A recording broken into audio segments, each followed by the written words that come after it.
আজ আমি পালং শাকের একটা সম্পূর্ণ নিরামিষ একদম নতুন ধরনের ভিন্ন স্বাদের রেসিপি শেয়ার করব। একই রকমভাবে পালং শাক তো অনেক খেলেন এই শীতে, একবার এইভাবে পালং শাক খেয়ে দেখুন, এর স্বাদ কিন্তু ভুলতে পারবেন না। আর এটা কিন্তু ভীষণ হেলদি একটা রেসিপি। নমস্কার, কাকলিস কুকিং হাবের নতুন একটি ভিডিওতে আপনাদের সবাইকে স্বাগত। প্রথমেই গ্যাস ওভেনে আমি একটা কড়া বসিয়ে দিয়েছি। কড়াটা হালকা গরম হয়ে যাওয়ার পর আমি এখানে দিয়ে দিলাম 1 টেবিল চামচ মতো চীনাবাদাম। চীনাবাদামগুলো লো ফ্লেমে এইভাবে নাড়াচাড়া করে কিছুটা সময় আমি ভেজে নেব। তবে প্রথমেই কিন্তু পুরোপুরি ভাজবো না।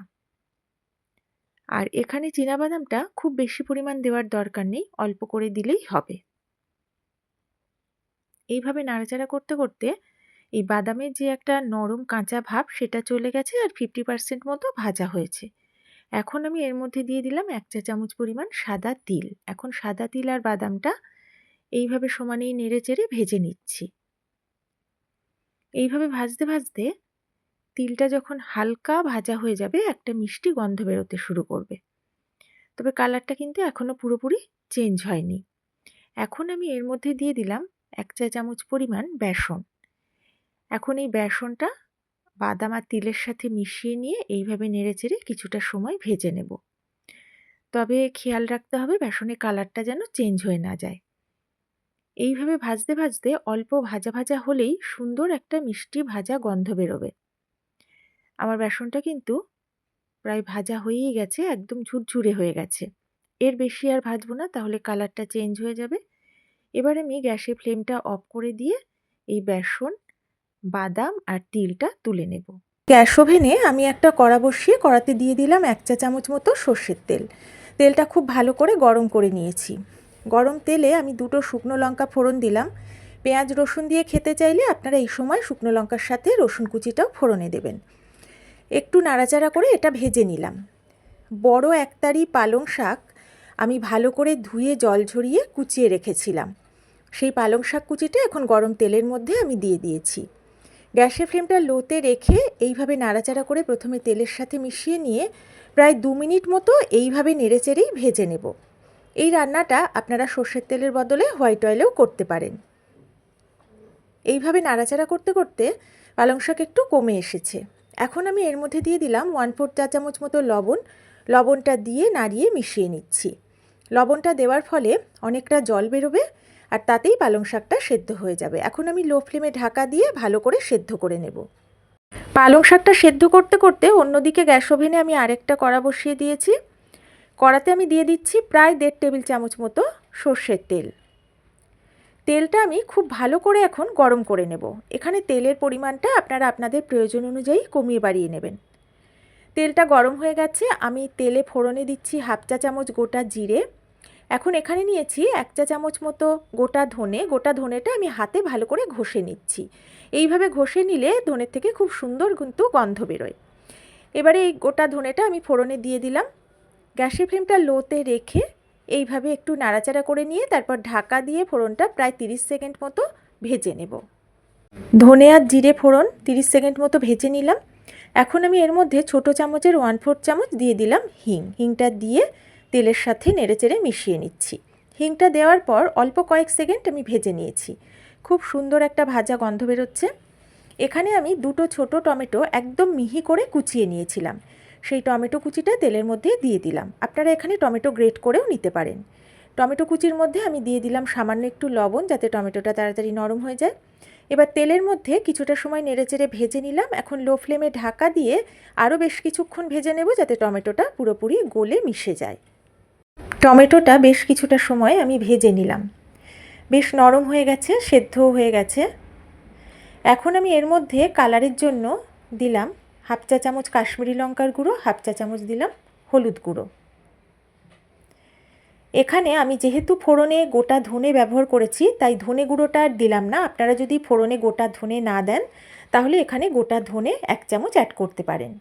এখন হলুদ গুঁড়ো আর কাশ্মীরি লঙ্কার গুঁড়োটা আমি ভালো করে নাড়িয়ে মিশিয়ে নেওয়ার পর এর মধ্যে অল্প করে একটু জল দিয়ে দিলাম, যাতে মশলাটা ভালোভাবে কষানো হয়। ভালো করে জলের সাথে এটা মিশিয়ে নিচ্ছি। এটা মিশিয়ে নিয়ে আমি ভালো করে এটা একটু কষিয়ে নেব। ওদিকে পালং শাকটাও বেশ ভালোভাবে সেদ্ধ হয়ে একদম ঘেঁটে মিশে গেছে। এটা কিন্তু এইভাবেই সেদ্ধ করে নিতে হবে। আমি প্রথমে ২-৩ মিনিট ঢাকা দিয়ে সেদ্ধ করার পর আমি ঢাকাটা খুলেই কিছুটা সময় সেদ্ধ করে নিয়েছি। এখন আমি গ্যাসের ফ্লেমটা অফ করে দেব। আমি যে পালং শাকটা সেদ্ধ করে রাখলাম সেই পালং শাকটা আমি এখন এই যে টমেটো আর মশলা কষে রেখেছিলাম তার মধ্যে দিয়ে দিলাম। পালং শাকটা সেদ্ধ করার পর যদি অনেকটা জল থাকে সেটাও কিন্তু কড়াতে দিয়ে দেবেন, ফেলবেন না, তাহলে পুষ্টিগুণটা কিন্তু নষ্ট হয়ে যাবে যদি ফেলে দেন। এখন পালং শাকটা নাড়িয়ে চাড়িয়ে অন্য মশলার সাথে ভালো করে মিশিয়ে নিচ্ছি। এটা ভালো করে মিশিয়ে নিলাম। আমি যে চীনাবাদাম, তিল আর বেসন ভেজে রেখেছিলাম সেটা ঠান্ডা করে মিক্সিতে মিহি করে আমি গুঁড়ো করে নিয়েছি। সেই গুঁড়ো মশলাটা আমি এখন কড়াতে দিয়ে দিচ্ছি। এটা সম্পূর্ণ দিয়ে দেওয়ার পর আবারও এই মশলাটা আমি নাড়িয়ে চাড়িয়ে সব কিছুর সাথে ভালো করে মিশিয়ে নেব। এই রান্নাটা কিন্তু একেবারে শুকনো শুকনো হবে না, বেশ গ্রেভি থাকবে। সেইভাবেই কিন্তু রান্নাটা করলে খেতে ভালো লাগবে। এটা মিশিয়ে নেওয়ার পর 1 থেকে 1.5 মিনিট মতো লো ফ্লেমে একটু ভেজে নিলাম। এখন আমি এর মধ্যে অ্যাড করে দেব জল। অবশ্যই গরম জলটাই অ্যাড করবেন।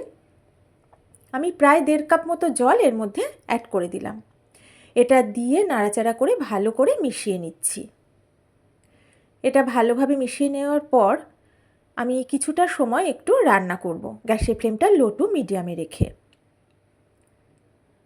এটা ভালোভাবে মিশে গেছে। এখন আমি এর মধ্যে দিয়ে দিচ্ছি স্বাদ মতো একটু লবণ আর দিয়ে দিচ্ছি স্বাদ মতো চিনি।